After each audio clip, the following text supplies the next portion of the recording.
on va avoir un enfant, on pense spontanément que l'on a une chance sur deux d'avoir un garçon ou une fille.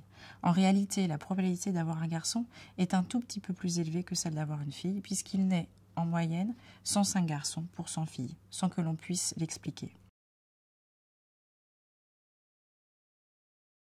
Dans les années 80, ce rapport de masculinité s'est mis à augmenter dans plusieurs pays d'Asie, en particulier en Chine, où il a atteint 120 garçons pour 100 filles à la fin des années 90. Plus récemment, cette masculinisation des naissances a été observée en dehors de l'Asie, notamment en Europe orientale, dans plusieurs pays des Balkans et du Caucase.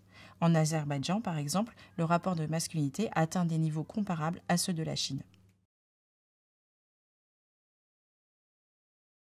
La raison principale de cette masculinisation des naissances est la préférence des garçons au détriment des filles. Cette préférence pour les garçons est prégnante dans de nombreuses sociétés. Cette préférence se combine avec deux autres facteurs. Le premier est lié à la réduction de la fécondité.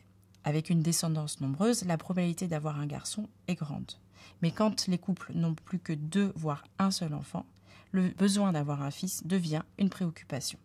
C'est l'apparition de l'imagerie médicale dans les années 80 qui va rendre possible cette masculinisation des naissances, en permettant au couple de connaître le sexe du fœtus durant la grossesse et procéder à des avortements sexosélectifs. Pour agir contre la masculinisation des naissances, il existe 3 leviers.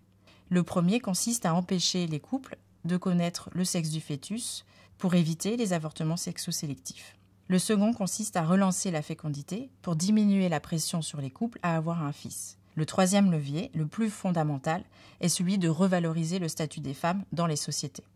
Grâce à une forte volonté politique, la Corée du Sud a réussi à infléchir cette masculinisation des naissances, ce qui montre que ce phénomène n'est pas irrémédiable.